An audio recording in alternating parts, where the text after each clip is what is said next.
John Frankenheimer, comme pas mal de réalisateurs de cette époque, avait commencé à la télévision américaine où il avait dirigé plein de dramatiques qu'il arriva donc préparer au cinéma. Et les producteurs durent le sentir qu'ils lui confièrent d'emblée de bons budgets, de gros budgets.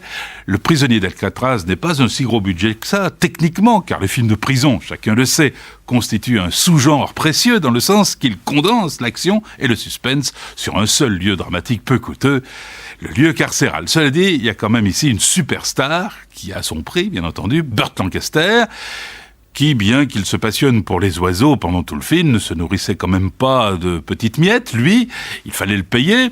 L'histoire de départ s'inspire d'une histoire vraie, celle de ce Robert Stroud, condamné à la prison à vie et qui devient, depuis sa cellule d'une prison américaine, un spécialiste mondial d'ornithologie.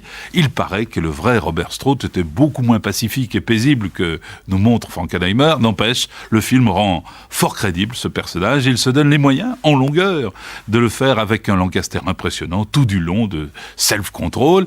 Il est néanmoins utile de préciser que le film n'avait pas été confié à Frankenheimer au départ, mais un nommé Charles Crichton, le producteur Harold H. avait refusé Frankenheimer comme réalisateur car ce dernier s'était mal entendu avec Burt Lancaster, sur un film précédent, Le Temps du Châtiment. Du coup, Charles Crichton fut choisi et commença le film. Il tourna pendant 3 semaines, mais ça se passa mal avec Lancaster. Le producteur appela donc à ce moment-là Frankenheimer, qui se réconcilia aussitôt avec la star et prit les commandes du film sans rien conserver des 3 semaines déjà tournées par son prédécesseur. Voilà pour l'anecdote. Karl Malden, Thelma Ritter, qui joue la mère de Lancaster dans le film, sont également du casting.